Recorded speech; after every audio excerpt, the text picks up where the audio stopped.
নমস্কাৰ, আজি হৈছে 23 মে। অসমৰ লগতে ভাৰতৰ বিভিন্ন প্ৰান্তৰ পৰা আজি ৰাতিপুৱাৰ কেইবাটাও খবৰ আহি পৰিছে। এই মুহূৰ্তত জনাইছোঁ আজিৰ প্ৰথমটো খবৰ। মুখ্যমন্ত্ৰী ডক্টৰ হিমন্ত বিশ্ব শৰ্মাৰ ডাঙৰ ঘোষণা। এইবাৰ অসমৰ ইউটিউবাৰৰ বিৰুদ্ধে হ'ব পাৰে একশ্যন।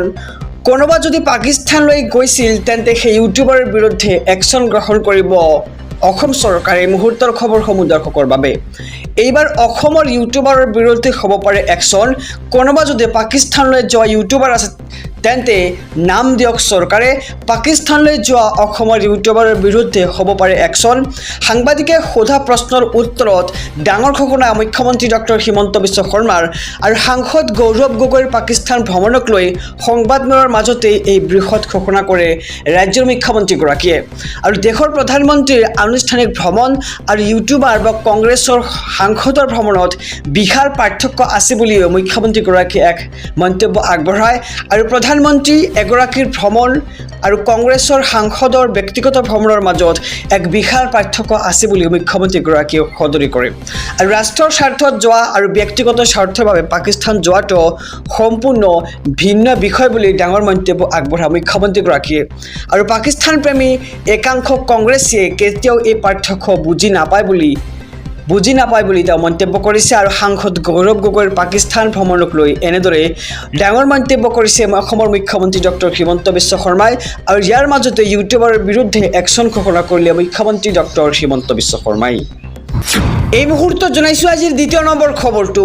মাদ্ৰাছাৰ ছাত্ৰই পঢ়িব লাগিব অপাৰেশ্যন সিন্দুৰ। মাদ্ৰাছাৰ চিলেবাছত অন্তৰ্ভুক্ত কৰা হৈছে অপাৰেশ্যন সিন্দুৰ। ডাঙৰ সিদ্ধান্ত গ্ৰহণ কৰিছে চৰকাৰে। মুহূৰ্তৰ খবৰসমূহ দৰ্শকৰ বাবে।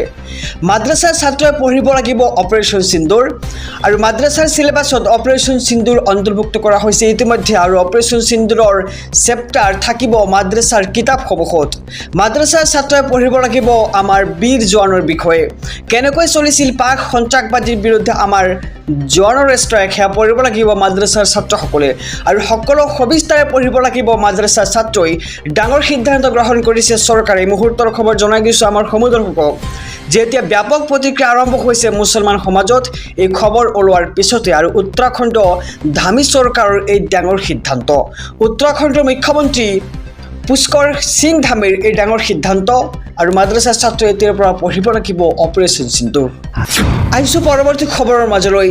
আপুনি চৰকাৰী ঘৰ লাভ কৰিবৰ বাবে জিঅ' টেগিং কৰিছিল নেকি? আৰু জিঅ' টেগিং কৰাৰ পিছত আপুনি লাভ কৰা নাই নেকি চৰকাৰী ঘৰ? যদি আপুনি চৰকাৰী ঘৰ লাভ কৰা নাই তেন্তে এই খবৰ আপোনাৰ বাবে, কিয়নো এইবাৰ ৰাজ্য চৰকাৰে মুকলি কৰিছে হেল্পলাইন নম্বৰ আৰু হোৱাটছএপ নম্বৰ।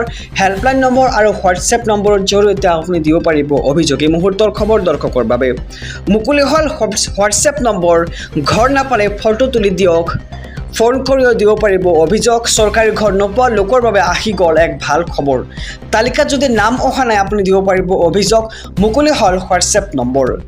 হোৱাটছএপ নম্বৰটো হৈছে 8810389745 আৰু কেঁচা ঘৰৰ ফটো তুলি দি পঠিয়াই দিয়ক হোৱাটছএপ নম্বৰত। আৰু ফোন কৰি আপুনি ঘৰ নোপোৱাৰ দিব পাৰিব অভিযোগ। আৰু ফোন নম্বৰকেইটা হৈছে 01123060484, 01126063620।